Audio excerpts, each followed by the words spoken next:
Radhe Radhe. Welcome to my channel. मैं कुसुम मिश्रा। आज के इस वीडियो में मैं आपसे अमावस्या तिथि के बारे में, जो कि आषाढ़ मास में पड़ रही है, उसके बारे में थोड़ी सी जानकारी आप सभी से शेयर करना चाहूँगी। जैसा कि अमावस्या तिथि हर मास पड़ती है और हर अमावस्या अति महत्वपूर्ण होती है, क्योंकि पितरों को समर्पित होती है और पितरों की इस दिन प्रातः होता है, उनकी सुबह होती है। तो जैसे कि हम इंसानों में भी ऐसा होता है कि अगर प्रातःकाल उठने पे कोई अच्छा मनुष्य आ जाए और हमारा अच्छा कोई यार मित्र दोस्त आ जाए और हमें कुछ भेंट कर दे, अथवा घर में ही हमें कुछ बढ़िया खाने को मिल जाए, तो हम बहुत प्रसन्न हो जाते हैं। ऐसे हमारे जो पितर हैं वो अति प्रसन्न होते हैं। और हमारा इसमें पुराणों में भी इसकी तिथि की बहुत महिमा है। जैसे कि हमारे पुराणों में लिखा है, मासी मास्यक दिवसे दर्शे श्राद्ध व्रता नरा तृप्यन्ति तृप्यन्ति पितरो येषां ते धन्या स्वर्गामना।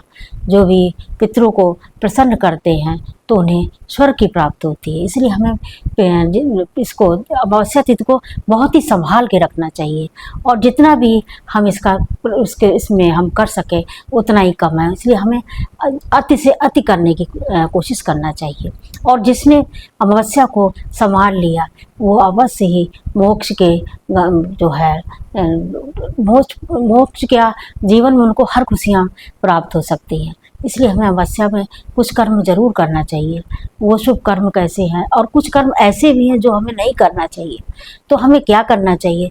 नंबर 1 तो हमें इस दिन पितृ अमावस्या वाले दिन प्रातःकाल जल्दी उठ के और थोड़ा देर से, मतलब कि सुबह अपनी दैनिक पूजा समाप्त कर लें और उसके बाद हमें करीब 11 बजे के बाद ही हमें पितरों को हमें तर्पण करना चाहिए। तो ये तर्पण हम कहाँ कहाँ कर सकते हैं? जैसे कि हम पीपल वृक्ष के नीचे भी कर सकते हैं और हम शिवालय में भी जाके कर सकते हैं, अथवा हम घर में भी बैठ करके दक्षिण की तरफ मुँह करके हम कर सकते हैं। अथवा अगर हम कर सकते हैं तो हम नदी किनारे या पवित्र सरोवर के भी किनारे जाके कर सकते हैं। परंतु गृहस्थ में इतना सब संभव नहीं है, तो आप घर में भी कर सकते हैं।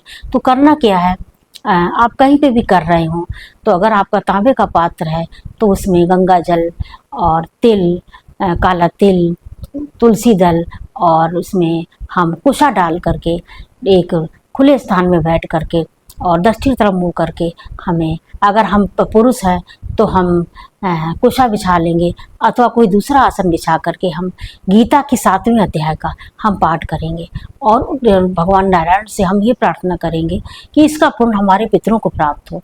और वहीं पर जल खड़े होकर के हम जो है जल से अपने पितरों को तर्पण करेंगे। तो तर्पण करते समय भी मंत्र है और हम जो हमारे दाहिने हाथ के इस स्थान पर ये हमारा पितृ स्थान है, तो यहाँ से हम यूँ करके जल का उन पर तर्पण करेंगे। और हमें मंत्र भी पढ़ना है। मंत्र क्या है कि मंत्र ये हमें बोलते हुए हमें तर्पण करना चाहिए। ओम देवताभ्य पितृश्च महायुगश्च योचा नमः स्वधाये स्वाहे नित्यमेव नमो नमः। इस मंत्र का हमें पाठ करते हुए हमें ये जो है जल समर्पित करना चाहिए। और इसके बाद इसका पूरा पूर्ण अपने हम भगवान से ये प्रार्थना करना चाहिए, भगवान नारायण से, कि इसका सारा पूर्ण हमारे पितृलोक में जाकर हमारे पितरों को प्राप्त हो। और एक एक पितृ का जो आपके हों उनको नाम लेते हुए हमें तर्पण करना चाहिए। और इस दिन दूसरा कार्य ये करना चाहिए कि हमें छोटी सी अग्यारी, अर्थात मतलब हवन का छोटा सा स्वरूप अग्यारी जिसे बोलते हैं, तो वो हमें अवश्य कर लेना चाहिए।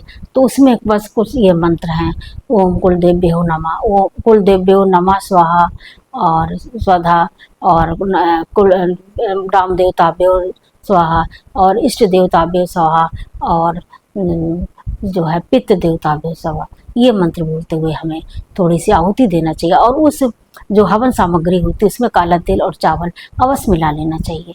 तो अगर आप नहीं कर पा रहे हैं तो आप किसी पंडित को बुला करके भी कर सकते हैं, परंतु जो हर महीने जो शिव पड़ती है अमावस्या, इसमें कोशिश करना चाहिए कि खुद ही आप कर सकते हैं तो अवश्य करना चाहिए। और इसके साथ भी साथ हमें दान पुण्य करना चाहिए। दान में काला तिल अवश्य मिलाना चाहिए और चावल है, आटा है, फल है, मिठाई है, वस्त्र है, जो भी आप सब कर सकते हैं, जो भी आपकी सामर्थ्य हो, क्योंकि दान भी अपनी हैसियत के हिसाब से करना चाहिए। जैसे कहते हैं पूजा पाठ अपना शरीर देखते हुए करना चाहिए। अगर आपका शरीर निरोगी है, स्वस्थ है, तो आप व्रत उपवास सब कुछ कर सकते हैं, परंतु अगर आपका शरीर नहीं सही है तो अपना शरीर देख के ही आपको व्रत उपवास करना चाहिए, पूजा पाठ करना चाहिए। वैसे ही आपको दान पुण्य भी अपने सामर्थ्य के हिसाब से ही करना चाहिए। और ये दान जो है हमें जो भी आपके जो उसमें आपको उपलब्ध हो, तो वो आपको किसी वेद पाठी ब्राह्मण को, यानी कि जो योग्य हो इसके, क्योंकि कुपात्र को दान भी देना सही नहीं होता, क्योंकि वो जो उस पैसे से जो भी कर्म करेगा, अगर बुरा कर्म करेगा तो उसका पुण्य आपको अवश्य मिलेगा, उसका पाप आपको अवश्य मिलेगा। जब जब वो उसका इस्तेमाल करेगा तब तक वो आपको पाप मिलेगा। उसी प्रकार अगर आप सुपात्र को दान करते हैं तो जो भी कार्य में वो धन को लगाएगा तो उसका पुण्य आपको अवश्य मिलेगा। इसलिए ये सब ध्यान करते हुए करना चाहिए, क्योंकि अगर आपको किसी गरीब को दान करना है, देना है कुछ, तो ज़रूरतमंद को, तो आप उसको दे सकते हैं, परंतु उसका उतना पुण्य आपको नहीं मिलेगा।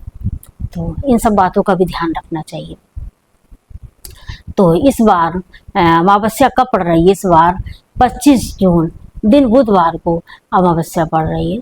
तो आप सभी को ध्यान रखना है और थोड़े से कार्य जो मैंने बताए हैं ये अवश्य करते रहना चाहिए। कहते हैं शुभ कर्मों से कभी नहीं डरना चाहिए, शुभ कर्म तो करते ही रहना चाहिए। जब भी आपको जैसा भी मौका मिले तो अवश्य करना चाहिए। तो अगर आपके पितृ प्रसन्न होंगे तो आपको क्या क्या लाभ मिलेगा? नंबर 1 तो आपके संकट सबको हरण होगा। नंबर 2 पे आपकी लक्ष्मी की प्राप्त होगी। नंबर 3 पे आपका अगर संतान की आपकी कुल परंपरा नहीं बढ़ पा रही आगे तो आपको संतान तो तत्व भी होने की पूरी आपको रहेगी, लाभ मिलेगा। तो इन सब बातों का अवश्य ध्यान देना चाहिए और दूसरे लोगों को भी इसके बारे में जो मानने को तैयार हो उनको भी ये चीज़ें शेयर करना चाहिए। तो आज का वीडियो हमारा यहीं तक रहा। तो मिलते हैं फिर दूसरे वीडियो में, और तब तक हमारा वीडियो देखते रहिए और इसका एंजॉय करिए, और अगर पसंद आए तो लोगों दूसरों को भी शेयर करिए, जैसे कि उनके पास भी उत्तम जानकारी पहुंच सके। तो और अगर आप नए आए हैं हमारे इस चैनल पे तो हमारे चैनल को सब्सक्राइब अवश्य कर दीजिएगा। धन्यवाद। जय श्री राधे।